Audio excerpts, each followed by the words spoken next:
We've been talking about childhood mental obesity, which occurs when a child has excessive, unprocessed, inappropriate information.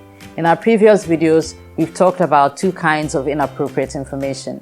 And in this video, we want to talk about what we should do when our children are being exposed to information that could be inappropriate. We've already established the fact that we can't always police our children, and so they will come in contact with inappropriate information. So what do? Let's use the acronym AHAA. AHA. AHAA. That will help us to debrief our children whenever they've gone out and had some contact with the world around them, either by watching videos, reading a storybook, having a conversation with their friends, anytime at all.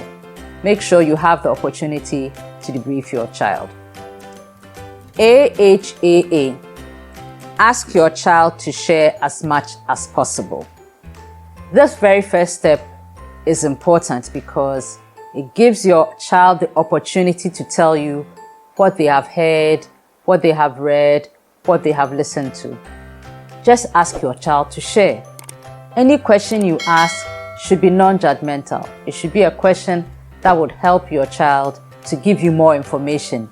Lean in, smile, help your child to feel comfortable. So that's the first A. H, hold back judgment. That means if you hear something that surprises you, don't jump in and say, "You shouldn't have done that. That's awful. Who said that?" Nope. Hold your judgment. This isn't the time to pass judgment because you need the information so that you can correct the information and make it better. Thirdly, you need to assess their understanding. Now you need to ask questions to find out how much your child understood from what he read or saw, especially if he saw something that you feel is inappropriate. Does your child realize that it was inappropriate? Was he able to process that and put that in the right box in his own mind as inappropriate information? So assess your child's understanding. It's very possible that your child did not even understand what he saw and may use it in such a way that it will affect him negatively in the future. So remember, we've done 3 steps.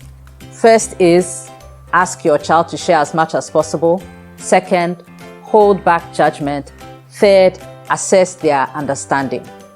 Our 4th step is to affirm truths and to correct errors.